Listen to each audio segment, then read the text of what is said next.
Palestine বলে নয়, ভারতবর্ষ বলে নয়, বিশ্বের প্রতিটা প্রান্তরে সংখ্যালঘু নিপীড়নের প্রশ্নে সবার আগে লাল ঝান্ডা সামনের সারিতে দাঁড়িয়ে আছে।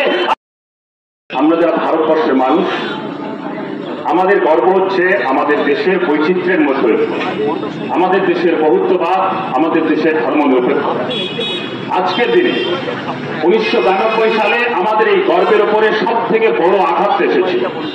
কয়েক শতাব্দীর প্রাচীন যে স্থাপত্য প্রতিষ্ঠানের উপরে আমাদের দেশের বর্তমান শাসক দলের তৎকালীন সদস্যরা, তৎকালীন নেতৃত্বের নির্দেশে RSS বিশ্ব হিন্দু পরিষদের নেতৃত্বে বাবরি মসজিদের স্থাপত্যকে ধ্বংস করা হয়েছিল। তারা গোটা ভারতবর্ষ জুড়ে এই আওয়াজ তুলেছিল যে বাবরি মসজিদের জায়গায় তারা রাম মন্দির প্রতিষ্ঠা করতে চায়। 2019 সালের নভেম্বর মাসে আমাদের দেশের সর্বোচ্চ যে ন্যায়ালয় সেদিন বিচার দিয়েছিল বাবরি মসজিদের জায়গায় রাম মন্দির প্রতিষ্ঠা হবে। হ্যাঁ, কথা ঠিক। সেদিন রঞ্জন গগৈয়ের নেতৃত্বে একটা বিচার হয়েছিল, একটা রায় হয়েছিল। কিন্তু ভারতবর্ষের ধর্মনিরপেক্ষ মানুষ, ভারতবর্ষের প্রগতিশীল মানুষ আজও প্রতিদিন প্রশ্ন করে যে একটা রায় হয়েছিল, প্রকৃতপক্ষে কি জাস্টিস মিলেছিল, ন্যায় মিলেছিল, সে প্রশ্ন তারা প্রতিদিন তুলছে। কারণ প্রশ্নগুলো ভাবাচ্ছে, কারণেই ভাবাচ্ছে 2019 সালের নভেম্বর মাসে যেদিন রঞ্জন গগৈ এই রায় দেয়, সেই রায় দেওয়ার পরে বারে বারে তিনি বলবার চেষ্টা করেছিলেন যে একটা বিশ্বাস, একটা ধর্মীয় অনুভূতির উপরে তিনি রায় দিয়েছিলেন। আর তার অবসরের কয়েক মাস পরেই তিনি বিজেপির দৌলতে রাজ্যসভার সাংসদ হয়েছিলেন। এবং আমরা সম্প্রতি দেখেছি সেই যে সুপ্রিম কোর্টে যার নেতৃত্বাধীন যে বিচার ব্যবস্থা, তার সদস্য ছিলেন সদ্য প্রাক্তন DY চন্দ্রচূড়, যিনি আমাদের সুপ্রিম কোর্টের সর্বাধিক নায়ক ছিলেন, প্রধান বিচারপতি ছিলেন। তিনি সেই একই কথা বারে বারে বলেছিলেন। তিনি অবসর নিয়েছেন। এই কারণেই প্রতিদিন ভারতবর্ষের প্রগতিশীল মানুষ প্রশ্ন তোলে। প্রশ্নের জন্য উঠছে 1991 সালে আমাদের দেশ এমন একটা আইন তৈরি করেছিল যে আইনের মধ্য দিয়ে বলা হয়েছিল 47 সালে দেশ স্বাধীন হওয়ার পরে দেশের বিভিন্ন প্রান্তে যে সমস্ত ধর্মস্থলগুলো আছে, যারা যেখানে যে ধর্ম বিশ্বাস উপাসনা করে সেটা সেই অবস্থায় থাকবে, তাকে কোনো রকম ধ্বংস করা যাবে না। একমাত্র ব্যতিক্রম ছিল বাবরি মসজিদ, কারণ তখন পর্যন্ত বাবরি মসজিদের বিতর্কিত অবস্থায় কেস চলছিল। কিন্তু আজকে 2024 সালে এসে দাঁড়িয়ে আমরা প্রতিদিন দুর্ভাগ্যজনকভাবে শুনছি ভারতবর্ষের এক অংশের উন্মাদেরা তারা প্রতিদিন বলবার চেষ্টা করছে, কখনো আজমির শরীফ দরগায় গিয়ে, কখনো উত্তরপ্রদেশের সম্বলে গিয়ে তারা বলবার চেষ্টা করছে মসজিদের নিচে বিভিন্ন মন্দিরের কথা বলছে। এখানে আমাদের গর্ব, আমাদের বৈচিত্র্য প্রতিদিন প্রশ্নের সামনে এসে দাঁড়াচ্ছে। এই অবস্থায় দাঁড়িয়ে থেকে আমরা যারা লাল ঝান্ডার রাজনীতি করি, আমরা যারা বামপন্থার রাজনীতি করি, আমরা স্পষ্টভাবে কথা সোচ্চারে বলতে চাই, শুধুমাত্র আমাদের দেশের ভারতবর্ষ নয়, গোটা বিশ্ব জুড়ে যেখানে যে অবস্থায় দাঁড়িয়ে যেখানে এই সংখ্যালঘুদের উপরে নিপীড়ন হবে, সেখানে আমরা সোচ্চারে কণ্ঠ তুলব যে মৌলবাদ নিপাত যাক, এই উন্মাদের দলেরা গোটা বিশ্ব জুড়ে নিপাত যাক।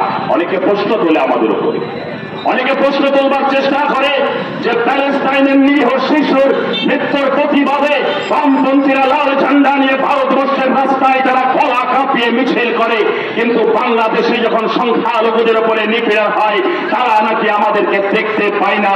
আমরা সোচ্চারে বলছি তাদের চোখের চশমাটা ধর্মান্ধ, যে উন্মাদের চশমা, সেই চশমা তারা পড়ে আছে বলেই তারা দেখতে পায় না। বাংলাদেশ বলে নয়, প্যালেস্টাইন বলে নয়, ভারতবর্ষ বলে নয়, বিশ্বের প্রতিটা প্রান্তরে সংখ্যালঘু নিপীড়নের প্রশ্নে সবার আগে লাল ঝান্ডা সামনের সারিতে দাঁড়িয়ে আছে। আর যারা এ কথা বলছে তারা দেখতে পায় না এই ভারতবর্ষের বুকে গোরক্ষার নামে বাঙালি সাবির মল্লিককে নৃশংসভাবে হরিয়ানায় পিটিয়ে মারা হয়, তখন তারা দেখতে পায় না।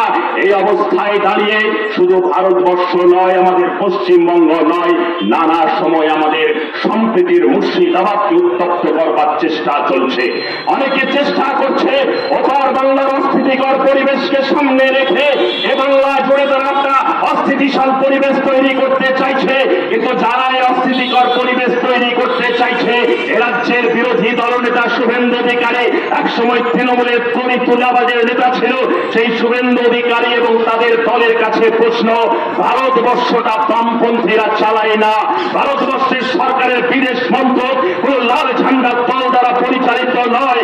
তোমার যদি কোনো কথা বলার দরকার থাকে দিল্লিতে যাও, নরেন্দ্র মোদীকে বলো, তোমার নরেন্দ্র মোদীর দলের বিদেশ মন্ত্রককে বলো, প্রশ্ন করো যে অবস্থার মধ্যে আমরা দাঁড়িয়ে আছি স্বাধীনতার এত দশক পরে আজকে কি কারণে দক্ষিণ এশিয়ার একটা শক্তিশালী দল, শক্তিশালী দেশ হওয়ার সুযোগ থাকা সত্ত্বেও, একটা অভিভাবক হওয়ার সুযোগ থাকা সত্ত্বেও একের পর এক দক্ষিণ এশিয়ার দেশগুলোর সঙ্গে বাংলাদেশ, শ্রীলঙ্কা, মালদ্বীপ, নেপাল, ভুটান আমাদের ভারতবর্ষের সম্পর্ক কেন খারাপ হয়ে যাচ্ছে?